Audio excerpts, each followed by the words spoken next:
নমস্কার বন্ধুরা, আমি অনিমা। আমার ইতিকথা চ্যানেলে আজ আমি বানাবো মাছ ভাজা। একটু ভিন্ন স্বাদের মাছ ভাজা করে আপনাদেরকে দেখাবো। চলুন আমি কিভাবে কি করছি সঙ্গে থাকুন, দেখতে থাকুন ভিডিওটা স্কিপ না করে। আমি এই মাছের মধ্যে দিয়ে দিলাম আদা, 1 ইঞ্চি আদা দিয়েছি, 2-3 কোয়া রসুন দিয়েছি, আর হাফটা পেঁয়াজ দিয়েছি, ছোট একটা পেঁয়াজের, আর দিয়েছি 4টে লঙ্কা। ঝালটা আপনাদের স্বাদ অনুযায়ী আপনারা করবেন। আর দিয়ে দেবো একটুখানি লবণ, আর দেব একটু টক দই। এবারে দিয়ে আমি মাছটাকে ম্যারিনেট করে আধ ঘন্টার জন্য রেখে দেব।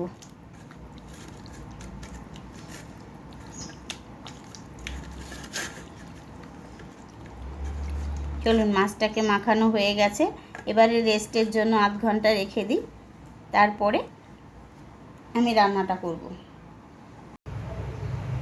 এবারে আমি শুকনো কড়াইতে কিছুটা মুসুরির ডাল ভেজে নেব।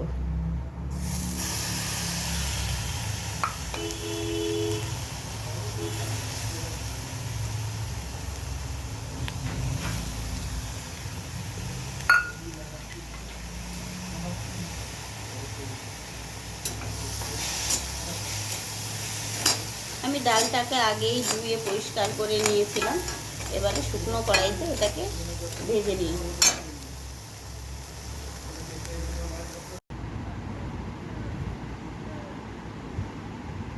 ডালটাকে শুকনো খোলায় ভেজে আমি ঠান্ডা করে নিয়েছি, এবারে আমি গুঁড়ো করে নেব। মাছটা ভাজা হয়ে গেছে, এবারে আমি নামিয়ে নেব।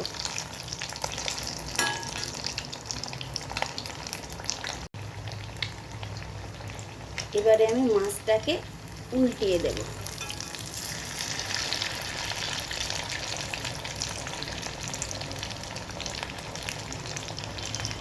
আমি এখানে গ্যাস কমিয়ে দিয়েছি,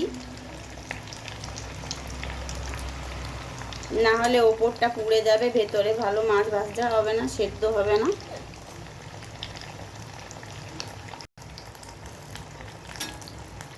মাছটা ভাজা হয়ে গেছে, এবারে আমি নামিয়ে নেব।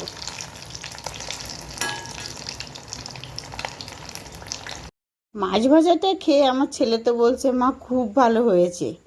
আপনাদেরকেও অনুরোধ করব এইভাবে একবার মাছ ভাজা করে খেয়ে দেখবেন মুসুরির ডাল দিয়ে। আমার চ্যানেলটি ভালো লাগলে বা আমার রান্নাটা ভালো লাগলে অবশ্যই একটা লাইক, কমেন্ট, সাবস্ক্রাইব করবেন।